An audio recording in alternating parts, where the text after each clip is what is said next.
পড়ছে, দুপুরে ভাতের সাথে কিছুই খেতে ভালো লাগছে না। তাই আজকের আম দিয়ে রুই মাছের টক ঝাল রেসিপি একটা বানিয়ে নিয়েছি। আমটাকে ছোট ছোট টুকরো করে কেটে নিয়েছি। রুই মাছ হলুদ লবণ দিয়ে তেলের মধ্যে ভালো করে ভেজে নিয়েছি। মাছ ভাজা আমি একটু কড়া খেতে পছন্দ করি, তাই একটু কড়া করে ভেজে নিয়েছি। কড়াইয়ে অল্প সর্ষের তেল দিয়ে ফোড়নে দিয়েছি কালো জিরে আর শুকনো লঙ্কা। কেটে রাখা আম, হলুদ গুঁড়ো, স্বাদ মতো লবণ দিয়ে আমটাকে কষিয়ে পরিমাণ মতো জল দিয়ে ঢাকা দিয়ে এটাকে সিদ্ধ হতে দেবো। ততক্ষণে একটা মশলা বানিয়ে নেব। নিয়েছি সর্ষে, পোস্ত, দুটো কাঁচা লঙ্কা, অল্প একটু জল দিয়ে শিলে আমি মশলাটা পেস্ট করে নিয়েছি। এবারে আমি ঢাকনাটা খুলে নিয়েছি। আমটা একদম সিদ্ধ হয়ে গেছে। একটা হাতা দিয়ে আমটাকে এইভাবে ম্যাশ করে নিয়েছি।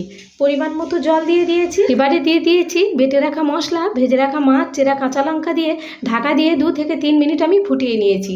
ঢাকনা খুলে গ্যাসের ফ্লেমটা বন্ধ করে 2 চামচ সর্ষের তেল দিয়ে নামিয়ে নিয়েছি। ব্যাস, গরমের দিনে রুই মাছের টক ঝাল একদম রেডি। আজকের খাওয়াটা হলো হেব্বি হেব্বি।